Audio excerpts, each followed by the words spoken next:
Salut à tous, le journal du foot de ce lundi 19 avril. Coup de tonnerre pour le football européen, alors que l'UEFA prépare une réforme de la Ligue des Champions pour 2024. Plusieurs grands clubs, déjà qualifiés de frondeurs, se lancent dans un projet parallèle.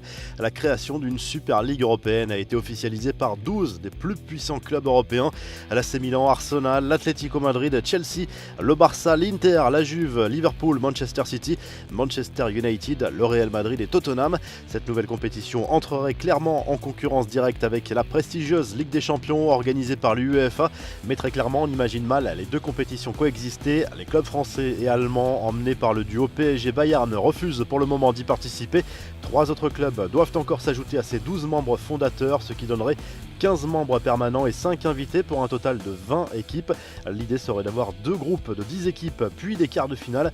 Après l'annonce officielle de la création de la Super Ligue européenne, la FIFA a réagi et désapprouve le projet au nom des principes du football. Alors comment les organisateurs de cette nouvelle compétition ont pu convaincre une majorité de grands clubs européens de rejoindre le projet?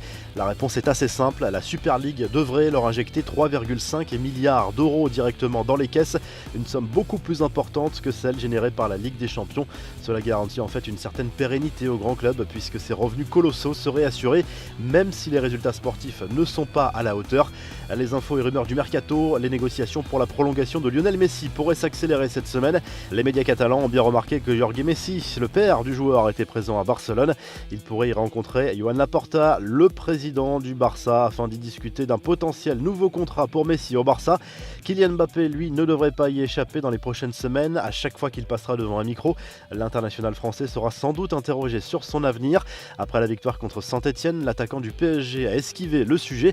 On gagne le match, c'est le plus important, c'est contenter de répondre le principal intéressé, devenu dimanche le 3e meilleur réalisateur du club parisien en Ligue 1 avec 86 buts.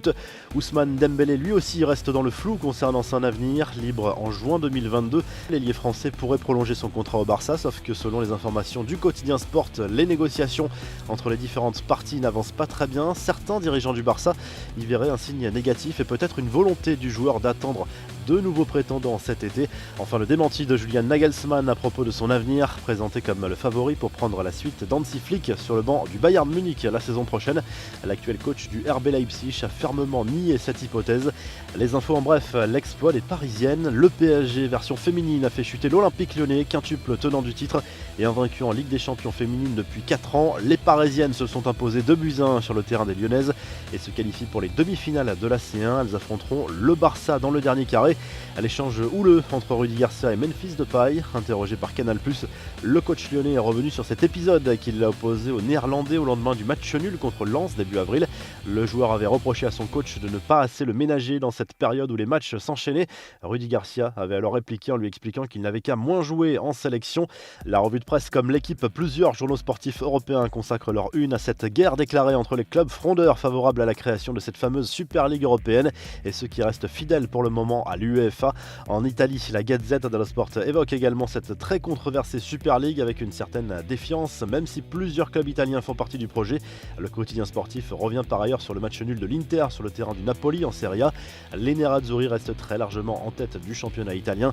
En Angleterre, le Daily Mail Sport évoque également très largement ce coup de tonnerre dans le football européen, avec là aussi plusieurs clubs anglais impliqués dans ce projet de Super League. Le quotidien sportif parle aussi de la blessure à la cheville du milieu offensif de Manchester City, Kevin De Bruyne. Grosse inquiétude pour les Citizens avant d'affronter le PSG en demi-finale de la Ligue des Champions. En Espagne, AS évoque surtout la course au titre en Liga. L'Atlético Madrid se donne un peu d'air en tête après son carton contre Eibar 5-0. Le Real Madrid a été tenu en échec sur le terrain de Retafe. Le Barça n'a pas joué ce week-end, ce qui nous donne au classement les Colchoneros en tête avec 70 points. Le Real 2e à 3 points et le Barça provisoirement 3e à 5 points. Si le journal du foot vous a plu, n'hésitez pas à liker la vidéo et à vous abonner. Et à très vite pour un nouveau journal du foot.